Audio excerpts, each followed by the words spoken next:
ثابت ہے، اگرچہ وہ سند کے اعتبار سے تیرے نزدیک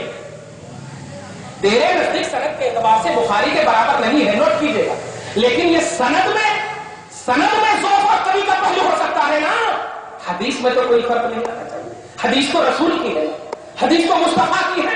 میں جو بتانے جا رہا ہوں وہ یہ ہے کہ نماز کے دنیا تک محدود کرنے والا طبقہ آج ایک عظیم میسج سن لے اور یہ مقرر کی حیثیت سے نہ سنے۔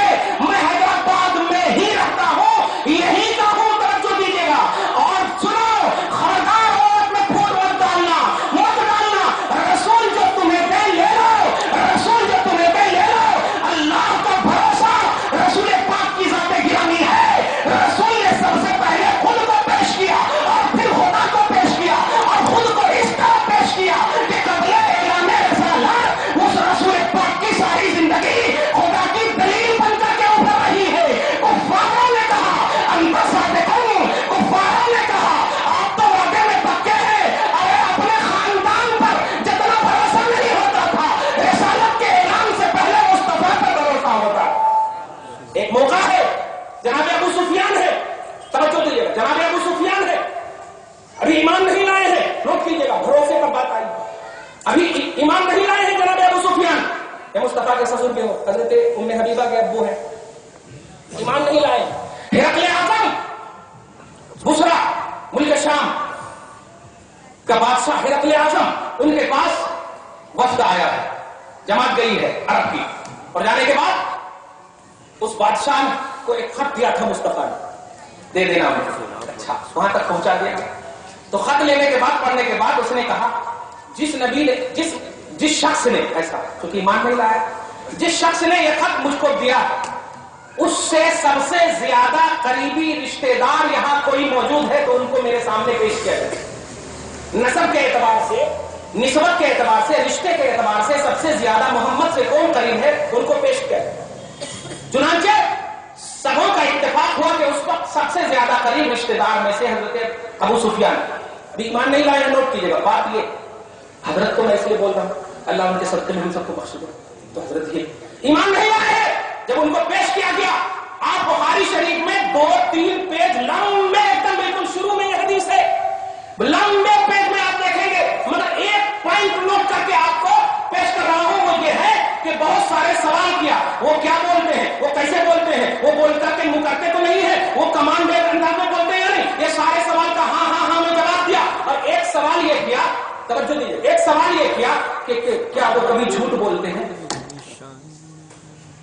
کفر کے عالم میں ہے، اے امت کی جماعت کے طبقے میں بٹنے والے لوگوں، ارے تم نے تو ان کا کلمہ پڑھا ہے، ابھی ابو سفیان کلمہ نہیں پڑھے، اور جب ان سے مصطفیٰ کا انٹروڈکشن کرایا گیا، مصطفیٰ کی عصمت، مصطفیٰ کی عزت، مصطفیٰ کی صداقت کا مسئلہ آیا تو عرب کا وہ جو مصطفیٰ کو فالو نہیں کرتا،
بھی ظاہری طور پر لباس بشریت میں چھوٹی بھی نہیں بولوں، عمر کے اعتبار سے 40 سال کے نہیں، ایسا بول دیجیے 40 سال کے نہیں، چھوٹے ظاہری طور توجہ دیجیے. جھگڑے ہو گئے، وہ قبیلہ کہتا ہے نہیں میں اٹھاؤں گا، وہ قبیلہ کہتا ہے نہیں حجر اسود میں اٹھاؤں گا، میں قریشی ہوں، میں یہ ہوں، میں یہ ہوں، میں کی سب نعرے لگ رہے تھے. ایک طرف خوبصورت حسین جمیل تھا کھڑا تھا، سبوں کا انتخاب اسی مقدس نظر کی طرف گیا اور کہا ارے چلو ان سے پوچھتے ہیں. آقا کے پاس جب گئے، ابھی اعلان رسالت نہیں فرمائے، اور کیجیے گا پوائنٹ نوٹ کیجیے، انٹروڈکشن کرائیے مصطفیٰ کا، اعلان نہیں کیا ہے. جانے کے بعد کہتے ہیں محمد یہ جھگڑے کا سولوشن نکالے. آقا نے کہا اگر میں نکال دوں تو مان لو گے؟ بالکل مان لیں. ایسا کرو ایک بڑا سا کپڑا لا. مصطفیٰ نجومی فہم و ادراک رکھنے والے نہیں، پیدا ہو کر سارے فہم و ادراک کی حامل نبی بن کر آنے والے جب یہ فیصلہ کرتے ہیں کہ ایسا کرو حجر اسود کو ایک کپڑے کے بیچ میں رکھو اور سارے قبیلے والے اٹھا لو، نہ تو نہ میں، سارے اختلافات کو دور کر دیا مصطفیٰ نے. اعلان رسالت سے پہلے کوئی فیور نہیں، کوئی کلمہ کو نہیں. ارے تم اپنے جلسوں میں صرف کلمہ گوئی اور صرف کلمہ گوئی کی بنیاد پر ایک ہونا چاہیے، متحد ہونا چاہیے. میں سے تو مصطفیٰ جب پیدا ہوئے، پیدا ہونے سے اعلان رسالت سے پہلے کی جو زندگی ہے، ارے اس کو بیس بنا لو گے تو خدا کی قسم کبھی اتحاد ختم ہی نہیں ہو، کبھی اتحاد ختم ہی نہیں ہوگا. ارے اعلان رسالت کے بعد تو رسپیکٹڈ زندگی ایسے ہی ہے، عزت دار زندگی ایسے ہی ہے، وقار کی زندگی ایسے ہی ہے. اس لیے کہ جس کی عمر جو ہے، جس کی بشریت اللہ کے ایک ہونے کی دلیل بن جائے، نبوت کا کیا مقام ہوگا، رسالت کا کیا مقام ہوگا. جانتے ہو صالحین، شہداء، صدیقین، نبیین، رسولین، اولو العزم رسول، اور اس کے اوپر ہے محمد رسول اللہ. سب سے اعلیٰ وہ اولا محمد ہے. جتنے اچھوں کی کیٹیگری تم بناتے ہو بنا، ان اچھوں میں اچھا ابھر کے محمد رسول اللہ آنا. سب میں اچھے مصطفیٰ، سب میں سچے مصطفیٰ ہے. اس لیے پیارے جب رسول پاک کی عمر پاک تیرے لیے توحید کی دلیل، رسول پاک کی بشریت تیرے لیے توحید کی دلیل، تو کم سے کم مثبت انداز میں اب سنو ما آتاکم الرسول. سب سے پہلے اعلان رسالت کے بعد رسول نے تمہیں کیا دیا؟ اگر تم کہتے ہو نماز تو بتاؤ لا الہ الا اللہ 12 سال کے بعد رسول اللہ، لا الہ الا اللہ 12 سال کے بعد رسول اللہ. اس رسول کا کلمہ پڑھ رہا ہے جو 12 سال کے بعد نماز دے رہے ہیں امت کو. کیا تیرے لیے مکہ کی زندگی آئیڈیل ہے یا نہیں؟ تیرے لیے صرف مدینہ کی زندگی آئیڈیل ہے؟ قرآن پاک سورہ احزاب پارہ نمبر 21 آیت نمبر 21 اللہ پاک فرماتا ہے لقد کان لکم فی رسول اللہ اسوۃ حسنہ. تحقیق کے اللہ کے رسول میں، تحقیق کے اللہ کے رسول میں بیسٹ نمونہ ہے، بہترین آئیڈیل ہے. اور رسول میں جب آئیڈیل ہے تو ان کی ڈیوائڈیشن تمہیں کرنے